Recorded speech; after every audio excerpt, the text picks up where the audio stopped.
这几年 AI 科技用伫咱生活当中真侪所在，为了要提升这自性平权，或者听众朋友呢，会当伫个上紧的时间内知影到重要资讯。台湾公共集团甲工研院合作要推出 AI 手机气象主播，先对这气象新闻开始做，上紧在明年的下半年呢，就会伫咧台湾的公共集团下卡5的电视台推出这项 AI 手机主播的服务。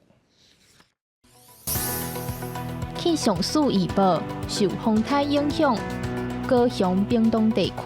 会有局部短暂雷阵雨。主播用台湾手机比互听众朋友知影上新的天气预报。这是台湾公共集团甲工业技术研究院合作要推出的 AI 手机主播，望先对气象开始做，互听众朋友通伫上紧的时间内，对电视新闻知影天气变化、风台和地动上新的消息。农人协会表示，这些听众朋友拢真期待这项促进资讯平权的公共服务。在电视方面，如果突然发生重大事件，找不到一些协助，现在有了 AI 手语，可以马上在第一时间把这个资讯发生的事情让我们可以了解，所以相较之下，我觉得真的是很大的进步。 工研院运用公司的手机新闻做资料库来训练 AI 手机主播，只要把文字拍起你电脑，就通随翻译做手机出现影像。不过技术人员表示，这个过程真无简单，手势和观察脑小看检查手机的意思，对完全无同。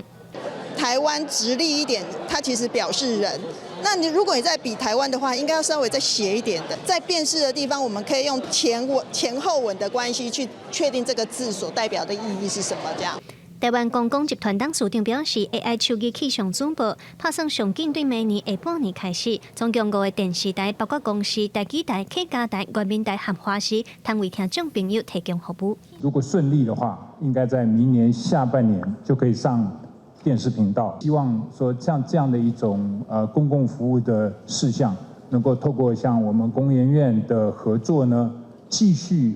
从气象向外延伸。 台湾公共集团和工研院找到伫记者会顶头签署合作备忘录，希望 AI 科技的进步，通为听众朋友建立更较友善的媒体环境，嘛期待未来会当甲 AI 手机应用在协助防灾和救援。记者卢尚如、郑顺友台北报道。